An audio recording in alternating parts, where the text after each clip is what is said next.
नमस्कार, मैं के निश्चल। आप देख रहे हैं नवनीत ऑफिशियल की खास पेशकश जन की बात में आपका स्वागत है।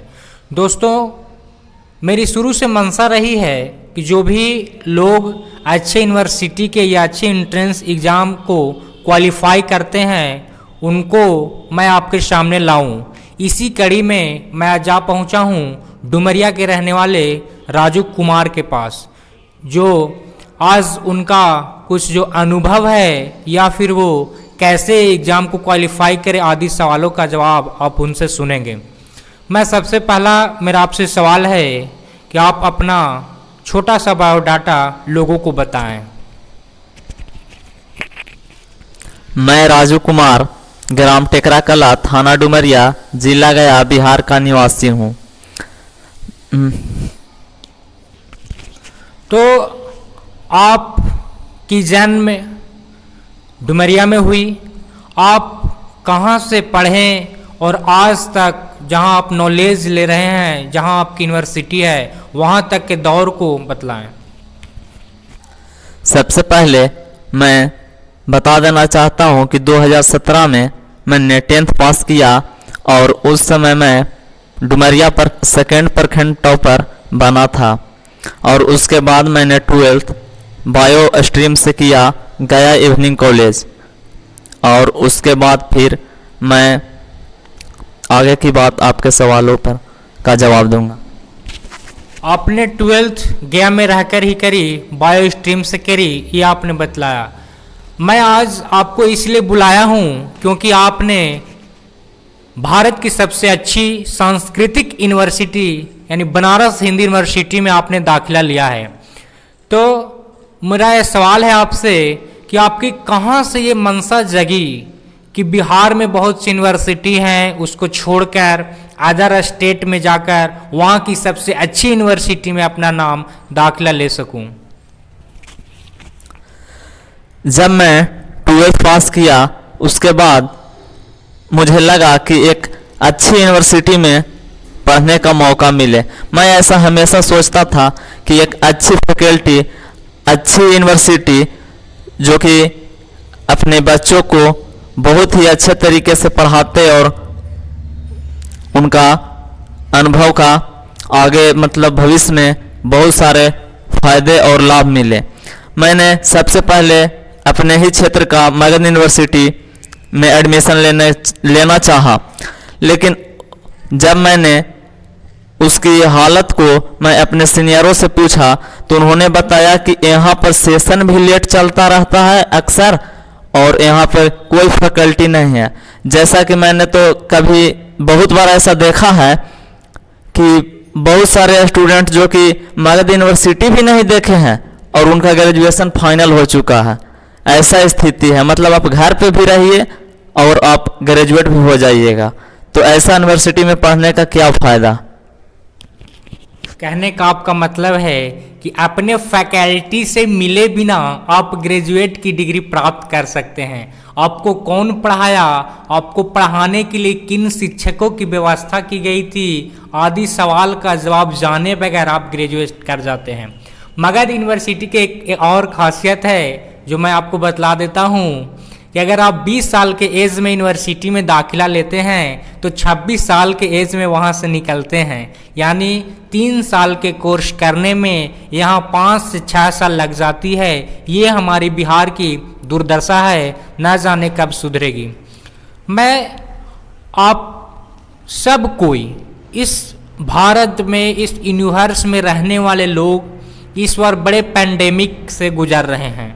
कोरोना का काल है, सारे लोगों को अपने मुट्ठी में जकड़ रखा है, फिर भी आपने इस कोविड-19 के दौर में भी अच्छी तैयारी करी और बीएचयू के एंट्रेंस एग्ज़ाम को क्वालिफाई किया। आपका कैटेगरी में रैंक था 158। ये एक अच्छा कैटेगरी है, सम्मानजनक स्कोर भी रहा होगा आपका, तब ये रैंक मिली होगी। मेरा सवाल आपसे ये है कि आप कैसे तैयारी कर रहे थे। आपने बतलाया कि मैंने 12th बायोलॉजी से किया और अभी जो आपने यूनिवर्सिटी में एडमिशन करवाई है वो आपका सोशलॉजी ऑनर्स है। कहने का मतलब कि आप 12th बायोलॉजी से करें और 12th के जस्ट बाद आर्ट्स वाले सेक्शन में जाएं और उसका एंट्रेंस एग्जाम को क्वालिफाई करें। ये दोनों बातों को आप कैसे मेंटेन कर पाएं?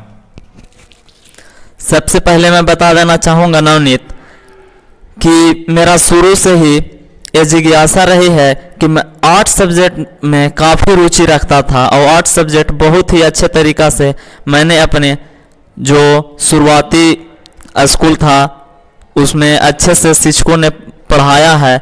तो मैं आर्ट सब्जेक्ट में काफ़ी ज़्यादा रुचि रखता था और हमेशा से भी लगता था कि मैं एक आर्ट्स का स्टूडेंट रहूं। लेकिन कुछ ऐसा कारण रहा जिसके वजह से मैंने बायोलॉजी से 12th किया और उसके बाद फिर से मैंने अपना वही रुचि को दिखाते हुए मैंने फिर से BA सोशल साइंस यानी sociology history political science combination से मैं बनारस हिंदू यूनिवर्सिटी में एडमिशन लिया हूँ। मेरा जो सवाल आपसे यह है कि आपकी मंशा कहाँ से जगी? आप बनारस हिंदू यूनिवर्सिटी का कैसे तैयारी किए और वहाँ पे कैसे दाखिला लिए? क्योंकि आज के जो आपसे छोटे लोग हैं, आपसे जो जूनियर हैं, वो यही जानना चाहेंगे कि भैया मैं कैसे तैयारी करूं कि मैं भी आपके यूनिवर्सिटी में पढ़ सकूं। मैं सभी अपने क्लासमेट या सभी आपके चैनल के सभी व्यूअर को मैं ये बताना चाहूँगा कि आप हमेशा से भी ये सोचिए कि एक अच्छी यूनिवर्सिटी में पढ़ना है, अच्छी जगह जाना है और अच्छा ज्ञान अर्जन करना है तो आपको अच्छी यूनिवर्सिटी भी जानी होगी। इसके लिए आप जा सकते हैं, जैसे नाम सुना होगा JNU, BHU, AU मतलब इलाहाबाद यूनिवर्सिटी, लखनऊ यूनिवर्सिटी, ये सब काफ़ी अच्छे यूनिवर्सिटी हैं जो कि टॉप 10 के रैंक में इंडिया में माने जाते हैं। तो आप वहाँ पर एडमिशन लीजिए और अच्छे से पढ़ाई कीजिए। मैं अपने बारे में बता देना चाहता हूँ कि मैं BHU का प्रिपरेशन स्टार्ट किया तो उसके सबसे पहले मैंने सिलेबस को देखा और सिलेबस को बहुत ही अच्छे तरीके से और जो टाइम मिला था उसमें कवर किया और पढ़ा और उसके बाद एंट्रेंस एग्ज़ाम दिया तो मेरे all India rank SC category में 158 आया है, जैसा कि नवनीत ने पहले ही बताया। आप जब 10th का एग्ज़ाम दिए थे बिहार बोर्ड का तो डुमरिया प्रखंड के सेकंड टॉपर थे और फिर यूनिवर्सिटी में भी चले गए हैं। यानी जो आपका जो पढ़ने का स्ट्रैटेजी है वो रेगुलर है। आपने जो मेहनत करी 10th में उससे ज़्यादा मेहनत 12th में करी और आगे भी आपको ज़्यादा ही मेहनत करनी होगी। लेकिन जो गांव के सर हैं, लोग हैं या प्रखंड में जाइएगा तो आप अच्छे अच्छे कॉलेज में जाइए या जो वहाँ पे विद्यालय हैं, निजी संस्थान हैं, उनके टीचरों से मिलिए। तो उनका एक सवाल होता है कि कहते हैं वो कि मैं यहाँ तक 10 तक जब बच्चे होते तो उनको अच्छा से पढ़ा पाता हूँ, वो बच्चे अच्छा करते हैं, लेकिन जैसे ही वो गांव को छोड़कर बाहर जाते हैं तो पता नहीं क्यों वो ना पढ़ते हैं या अपने रास्ते से भटक जाते हैं। तो मेरा ये सवाल आपसे है कि वो क्या करें कि अपने रास्ते से ना भटकें, अपने मन को कैसे उस सोच की तरह जगाए रखें कि मुझे इस मंजिल पे जाना है और गलत संगति में ना जाएं। मैं सभी उन स्टूडेंटों को यही कहना चाहूँगा कि आप अपने माता पिता, परिवार, गार्जियन के बारे में एक बार सोच कर देखिए। एक बार आप उनके बारे में सोचिए कि आपको वो किस मंशा से आपको पढ़ा रहे हैं, अच्छे शहर भेज रहे हैं पढ़ने के लिए और आपकी जो भी ज़रूरतें होती है उनको वो अच्छे से पूरा करते हैं और पूरा करने का कोशिश भी करते हैं। तो आप एक बार अपने माता पिता के बारे में सोचिए कि आपको क्यों वो ऐसा कर रहे हैं। आपके भविष्य के लिए कर रहे हैं, वो अपने भविष्य के लिए कर रहे हैं। तो आप अपने भविष्य के बारे में सोचिए। क्यों आजकल जैसा कि ट्रेंड बन चुका है लव अफेयर ट्रेंड बन चुका है। तो आप अगर इसमें पड़ जाते हैं अभी तो आप समझिए कि अगर अभी आप मजाक कर रहे हो तो बाद में आपको ये सज़ा काटनी पड़ेगी। तो आप अभी आराम से सज़ा काटिए और सज़ा काट कर पढ़िए और पढ़ने में रुचि जगाइए और बाद में फिर आपको पूरी लाइफ मज़ा करने का बचा ही रहेगा। जैसा कि मैं आपका इंटरव्यू लेने से पहले आपके बारे में अध्ययन कर रहा था तो मुझे पता चला कि आप 12th में थे तो बायोलॉजी से 12th कर रहे थे। मैं जानता हूँ कि वे लोग जो बायोलॉजी से 12th करते हैं वे 2 साल के इंटरवल में बहुत बिजी होते हैं। उस बिजी शेड्यूल में भी आपका आर्टिकल विभिन्न प्रकार के अखबारों में छपता रहा और मैं उस आर्टिकल को पसंद भी करता हूँ। तो आपने उस बिजी शेड्यूल में आर्टिकल को भी लिखा, इंट्रेंस एग्ज़ाम की तैयारी भी करी, खुद बायोलॉजी से थे तो उसका भी सिलेबस को कंप्लीट करना था। ये सारे क्रियाकलाप 2 साल में घटित हो रही थी जिन्होंने आप पूरा मेंटेन भी किया। तो आप कैसे मेंटेन कर रहे थे? आप आर्टिकल लिख रहे थे, आर्टिकल चर्चा का विषय भी बन रहा था, तो आर्टिकल लिखने का कहाँ से मंशा जगी? आप कैसे आर्टिकल को लिख पा रहे हैं? मेरा हमेशा से लिखने में बहुत ज़्यादा रुचि रहा है। मैं जो भी पढ़ता हूँ उसको लिखने का बहुत पूर्ण प्रयास करता हूँ कि मैं उन सभी जो भी अध्ययन किया, जो भी ज्ञान अर्जन किया, उसको मैं अपने उत्तर पुस्तिका या कॉपी, बुक, डायरी, ये सब में जो भी पढ़ा उसको मैं लिखना चाहता था और लिखता भी हूँ। हमेशा से मतलब लिखने का एक रुचि रही है हम में। तो जब मैं अखबार कभी कभी पढ़ा करता था तो उसमें एक पेज आता है संपादकीय। तो संपादकीय पेज में मैंने देखा कि बहुत सारे लेखक, राइटर, जर्नलिस्ट अपना उसमें मत देते हैं, अपना उसमें बात विचार को रखते हैं। तो मैंने भी चाहा कि मैं भी अपना बात विचार, अपनी सोच सभी लोगों तक पहुंचा सकूं अखबारों के माध्यम से। तो सबसे पहले मैंने उसके बारे में जानकारी हासिल की कि कैसे मैं अखबार के संपादकीय पेज का हिस्सा बन सकूं। तो मैंने वो प्रयास किया और मैं अभी तक जितना बार भी अपना आर्टिकल लिखा, जितना बार भी जीमेल किया, ईमेल किया, तो मेरा हर बार वो प्रकाशित हुआ है अखबार में आर्टिकल।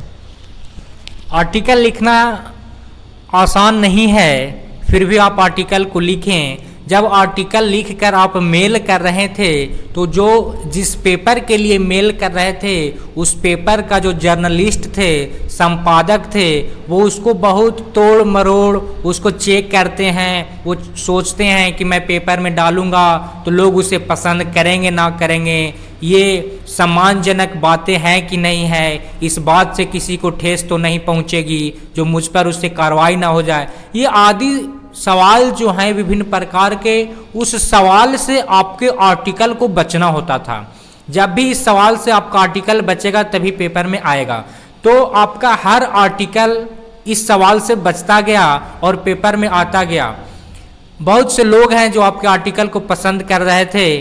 तो इस आर्टिकल की जो सोच थी आपको, वो मुझे ऐसा लगता है कि आप ट्विटर पे भी उसको ट्वीट कर रहे थे। आपका ट्वीट का मैं फॉलो करता हूँ, ट्विटर पे भी फॉलोअर हूँ मैं आपका, बहुत से लोग भी होंगे जो देखेंगे। तो आपका जो ट्वीट है वो ट्वीट से मेरी अंदर मनसा जग रही है कि आप शायद आगे चलकर आईएएस की तैयारी करना चाहते हैं। तो आप आईएएस का तैयारी जो करना चाहते हैं वो मेरी मनसा है कि आपकी भी मनसा है, और करना चाहते हैं तो क्यों, कहाँ से मनसा जगी? जैसा कि मैं बता दूं कि बहुत सारे दोस्त हैं जो बोलते हैं कि यूपीएससी तुम कर सकते हो, और बिना बताए भी वो हमसे कहा करते हैं कि तुम शायद यूपीएससी का तैयारी कर रहे हो। तो हमें कभी कभी हंसी भी आती है इस बात को लेकर कि बिना बताए ही लोग बोल रहे हैं आज से ही। तो ऐसा बिल्कुल नहीं है। सबसे पहले तो मैं ये बता देना चाहता हूँ कि मैं इस देश का एक जिम्मेदार नागरिक बनना चाहता हूँ, और उसके साथ साथ यदि हमें पढ़ने का भी मौका मिल रहा है तो क्यों ना मैं एक अच्छे ऑफिसर, अच्छे पोस्ट और अच्छे देश समाज क्षेत्र के लिए अपना काम कर सकूं। तो आगे का जर्नी क्या होता है वो तो भविष्य बताएगा, बट अभी सिर्फ मैं यही कहना चाहूँगा कि मेरा जो भी अभी पढ़ाई है वो रेगुलर चलते रहेगा, और जब मैं जो भी बनूँगा वो आप लोग के बीच ही रहूँगा और आप लोग देखिएगा ही। आप यूनिवर्सिटी में गए, आपकी सोच बदल जाएगी, आपके चलने रहने सहने पढ़ने का जो तौर तरीका है वो बदल जाएगा, क्योंकि यहाँ का माहौल अलग है। यूनिवर्सिटी में कैंपस का माहौल अलग होता है। अच्छे दोस्तों से मुलाकात होगी, अच्छे लोग मिलेंगे, अच्छे आपको फैकल्टी मिली है, अच्छी यूनिवर्सिटी मिली है। ये सारे चीज़ आपको एक तरह से हेल्प कर रहे हैं कि आप अच्छे मुकाम पे जाएं, बड़े मुकाम पे जाएं, क्योंकि छोटा मुकाम तो ये छोटे यूनिवर्सिटी में भी पढ़ के किया जा सकता है। जब लोग बड़े यूनिवर्सिटी में जाते हैं तो उनकी सोच बड़ी हो जाती है, बड़े मुकाम को पाना चाहते हैं। तो आप आगे चलकर क्या की तैयारी करना चाहते हैं? हाँ, जैसा कि मैं पहले ही बताया कि दोस्त हमेशा मतलब कहते रहते हैं कि तुम IAS का तैयारी कर रहे हो, UPSC का तैयारी कर रहे हो। तो ये बात सच है कि मेरा भी ये जिज्ञासा रही है, ये मनसा रही है कि मैं भी UPSC करूं, और ये बात में अभी तो सच्चाई है, बट फिलहाल क्या होता है वो देखा जाएगा। आप दूसरों के लिए आर्टिकल लिखते हैं, मुझे आशा है कि आपने कभी अपने लिए आर्टिकल लिखे होंगे, तो उस आर्टिकल को, उस लाइन को अपने दोस्तों के साथ, अपने पेरेंट्स को साथ, यानी जो भी इस वीडियो को देखेंगे उनको जो आप संदेश देना चाहते हैं अपने लाइन के माध्यम से वो दें। मैं यही बोलना चाहूँगा हर स्टूडेंट को और हर व्यक्ति को, जितने भी लोग हैं, मैं सबको ये बात कहना चाहूँगा, आप कोई भी काम कर रहे हो, आप किसी भी क्षेत्र में हो, आप कहीं भी हो, आप अपने आप को कभी कम मत आंकिए, आप अपने आप को कभी कम मत आंकिए, और आपको ये हमेशा बात समझ होनी चाहिए और सोचनी चाहिए कि मैं एक ब्रांड हूँ, मैं एक ब्रांड हूँ, और अभी नहीं तो कभी भी, जब कभी भी मैं मार्केट में आ जाऊँगा तो छा जाऊँगा, अभी नहीं तो कभी भी। लेकिन अपने आप को एक ब्रांड समझिए और ब्रांड समझकर अपनी सोच को आगे बढ़ाइए। ये जो अपने लिए आर्टिकल लिखे हैं आज अभी तक, वो आपको उसको एक्सप्लेन कर रहे थे। मुझे आशा है कि ये इनका एक्सप्लेनेशन आपको अच्छा लगेगा। आज के लिए मैं यहीं पे ख़त्म करना चाहूँगा, और फिर मैं एक ऐसे ही इंसान को लेकर आपके सामने आऊँगा। तो दोस्तों, अगर आप मेरे चैनल पे नए हैं तो चैनल को सब्सक्राइब कीजिए, अच्छा लगे तो लाइक कीजिए और दोस्तों के साथ शेयर कीजिए। तब तक के लिए धन्यवाद।